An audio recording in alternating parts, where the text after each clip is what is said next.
नमस्कार। आप सुन रहे हैं रेडियो हिंदुस्तान और मैं हूं आपके साथ आरजी अंजू। आज रेडियो स्टोरी में मैं आपको एक कहानी सुनाऊंगी। लाश कौन हो तुम। ऋषिकेश में गंगा किनारे 4 दिन की सड़ी हुई एक लाश मिली थी। भीड़ इकट्ठी हो गई, पुलिस बुला ली गई। सबने लाश से बार बार पूछा, लाश कौन हो तुम। लाश का मुंह सड़ गया था, वह कुछ बोल नहीं पा रही थी।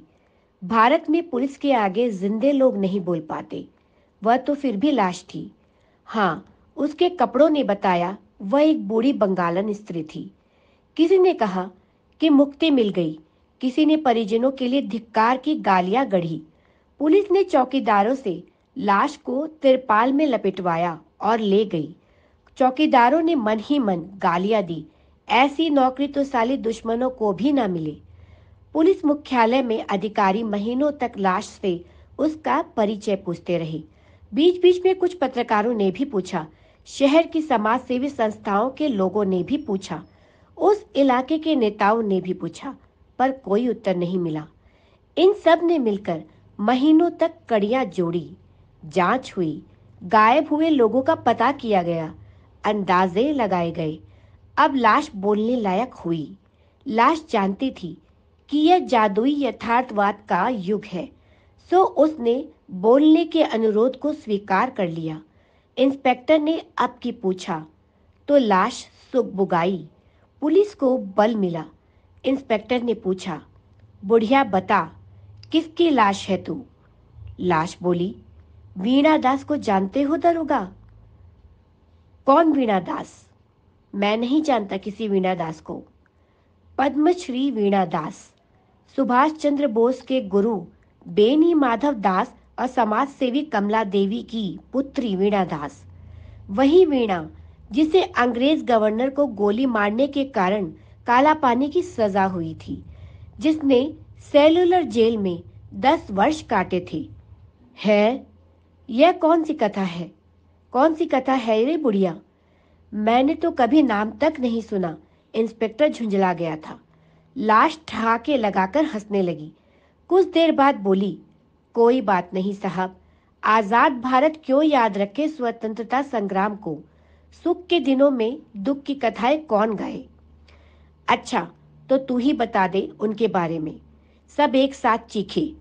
लाश हंसी, बोली, सुनो, वीणा के पिता बंगाल के क्रांतिकारियों में प्रतिष्ठित और पूज्य थे।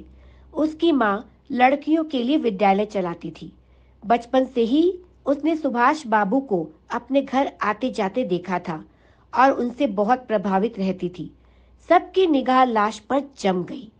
वह बोलती गई। कलकत्ता विश्वविद्यालय से उसने बीए की परीक्षा पास की थी।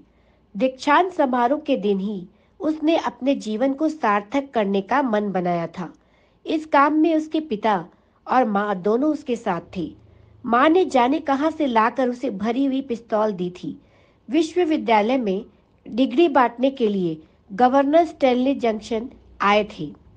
वह जैसे ही मंच पर खड़े हुए, वीणा उठकर आगे बढ़ी और फायर झोंक दिया। गोली गवर्नर की कनपट्टी को छूती हुई निकल गई। वह दूसरा फायर करती, तब तक इंस्पेक्टर सोहरावर्दी ने एक हाथ से उसका गला पकड़ लिया और दूसरे हाथ से उसके पिस्तौल वाले हाथ को ऊपर उठा दिया। वह फिर भी फायर करती रही। उसके 5 फायर बेकार गए। सबके चेहरे पर आश्चर्य पसरा हुआ था। वे सन्न पड़े, चुपचाप सुन रहे थे। लाश ने कहा, उसके बाद केस चला। 10 साल की सजा हुई। सन 1939 तक सजा काटी। छूटने के बाद फिर आंदोलनों में सक्रिय हो गई। भारत छोड़ो आंदोलन के दौरान जेल गई। फिर क्या हुआ? फिर सन 1947 में देश आजाद हुआ तो वीणा ने विवाह कर लिया। आयु 36 की हो गई थी, पर सोचा कि अब सुखी जीवन जीने के दिन आए हैं। पर शायद ईश्वर को ये मंजूर नहीं था। पति का देहांत हुआ और फिर आगे पीछे कोई न दिखा। वीणा ऋषिकेश आ गई। एक स्कूल में पढ़ाती, उसी से खर्च चल जाता था। फिर क्या हुआ? एक दिन आया जब उस देह पर भारी पड़ने लगा उसका जीवन। पढ़ाने की शक्ति रही नहीं। कुछ दिन बाद इधर उधर से मांग कर पेट भरने का गुजारा करती रही और फिर एक दिन सड़क पर चलते चलते ठोकर लगी। ऐसी गिरी ऐसी गिरी कि उठ न सकी, वहीं से निकल ली। ओह हे भगवान, तुम अ, आप वही हैं?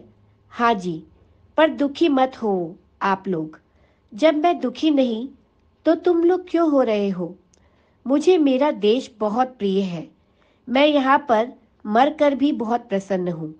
लेकिन सरकार को तो आपकी व्यवस्था करनी चाहिए थी। इतनी बुरी मृत्यु। उफ, सरकार तो सरकार ही होती है जी, वह अंग्रेजों की हो या भारतीयों की। कुछ नहीं बदलता।